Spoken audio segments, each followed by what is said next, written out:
Hey gang, welcome back to Joe Daddy's Workshop. I know I haven't posted a video in a while, and that is because I've been doing so much on my Joe Daddy's Garage channel. Now if you remember, behind me here I have a 2014 Itasca Impulse, and I bought that to make some road trips and work on some other people's cars and enjoy our time together, my wife and I, while we go on trips and different things. Now I bought this RV knowing that it had a problem with the overhang. I knew that it had a leak, it had some repair work done there, and unfortunately I'm gonna have to fix that. The problem is I don't have a place to work on it. If I'm gonna open up the front, and I'm trying to get that in frame there, if I'm gonna open up the front area, I wanna be able to have it under a cover. And you should have these under a cover anyway to protect them. So the plan is to come up with an RV carport. You know, purchase one of those, and it would be a 12 by 12 by 38, 39 feet long, and be able to put the RV under that cover and work on it and keep it protected as it should be. The problem is I don't have enough room. Now if you look at this RV, the width of that is 10 feet, okay?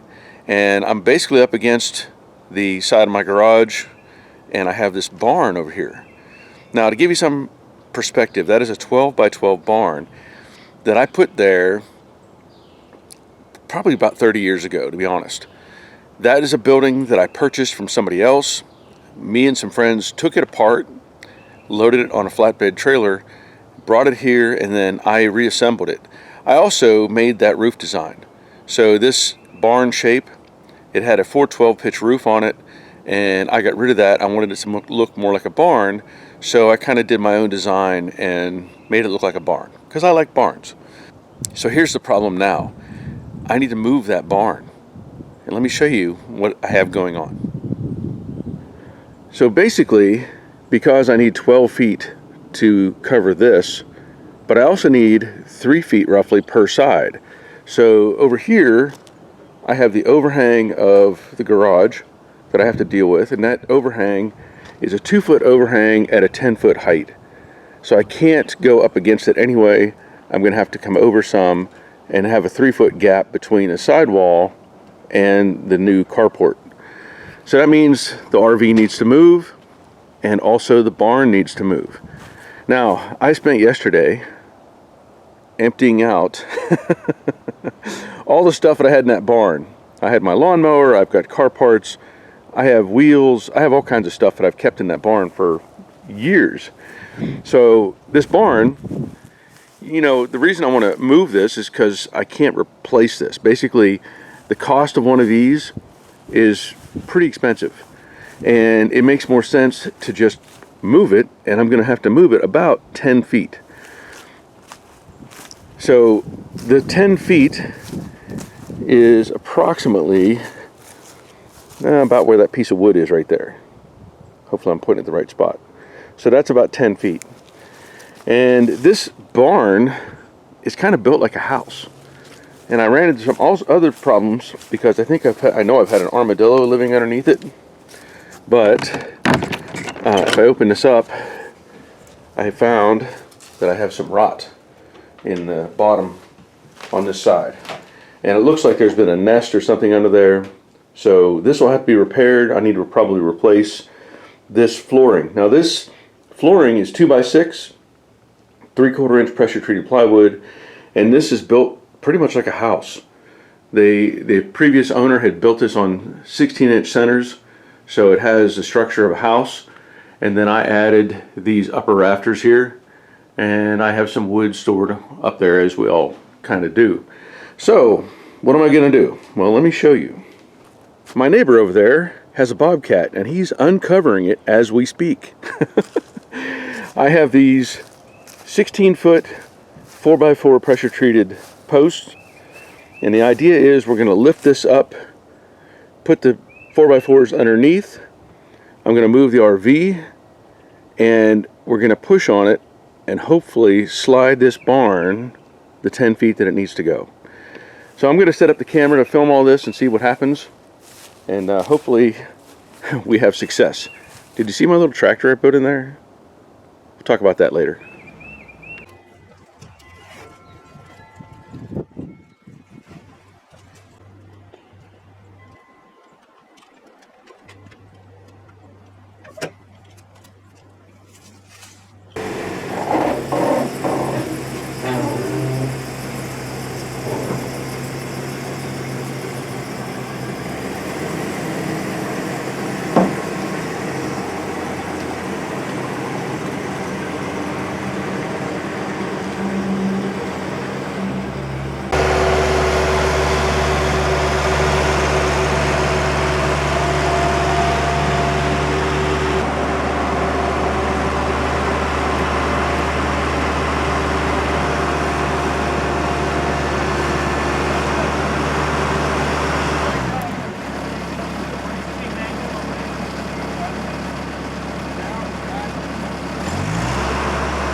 All right, now we have a gap. It is giving us some room over here. All right, cool. Now we're gonna get set up. All right, we're just gonna see what happens. Oh yeah.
Okay, so it's been pretty successful. You can see we moved this. The goal was to move it enough to have an 18-foot span between the shop and the side of the barn. We're at 19.3, we're a little past.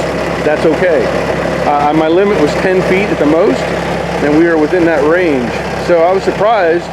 These skids turned into skis, and it just slid right over for the most part. This one did catch. You can see a little bit of scarring there. But it did exactly what I wanted it to do. So now what we're going to do, we're going to start leveling it up. Okay, we're trying to level it up now as best we can.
Well, it's moved. It actually went pretty smooth. I was surprised at how well it slid on what became skis out of those 4x4 posts. Now, it is not dead level. I'll just say that right now. It is close though. The bubble is just a little bit high on this left side, and that's okay. I don't need it to be perfectly level. And you know, we did some digging out, reset the blocks, and so we have blocks in the back, in the middle, front and rear, and of course on this side over here we also have some blocks. I may add some there in the middle, I'm not sure just yet. The other thing I'm considering, I don't know if it's necessary or not, is putting something back here in the center, and that would require taking up the floor. Now, what I found was this rot. That was my fault. The reason that happened is I had those shingle packs laying right there, and that is the exact shape of the shingle pack. You can see the wood underneath, the bottom piece, none of that's rotted. The cross pieces, 2x6s, none of those are rotted. It's just where that shingle pack was sitting. Now you can also see water stains on the bottom, and the problem is the T111 has been abused. This thing has been here for 30 years. So the back wall, everything is good. This corner, there are some problems with the T111, we know that, and I'm going to address all of that as well. As I mentioned, this little tractor earlier, I actually did a video on this a long time ago. I took a regular lawnmower and I cut it down and modified it. I just need to get rid of that thing because it won't even start now, and it needs to go away. On the outside, again, the cost of these barns is ridiculous. So what I plan to do is, as my neighbor had suggested, come up about 4 feet and cut off this T111 because the upper structure is all good. Put in some flashing, and then put pieces up under that and bend the flashing over, and it just lets it flow out. So I'll probably do that rather than replace full sheets. It doesn't make any sense really to cut all that out if it's still good. So a lot of times you'll see these buildings where they do stuff like that. They'll have a flashing piece. So I'll do that and replace any of these corner pieces. I know this back one's pretty beat up, and you know, rebuild what I need to, and I need to work on the overhang of the roof. So again, it's still worth keeping, and you couldn't probably replace this building for gosh, at least $5,000 or $6,000 based on the cost of materials these days. So anyway, I'm happy I got it moved. I'm going to have to do some more work over here in preparation for the carport that's going to go up, but that's all part of it, and you know, that's about it. So that'll be it for this video. Once again, thanks for watching. I hope you're at least entertained by this video. Maybe it'll give you some ideas if you want to try to do something like this as well. I don't know, but I hope you had a good time watching. So until next time, take care of yourselves. See ya.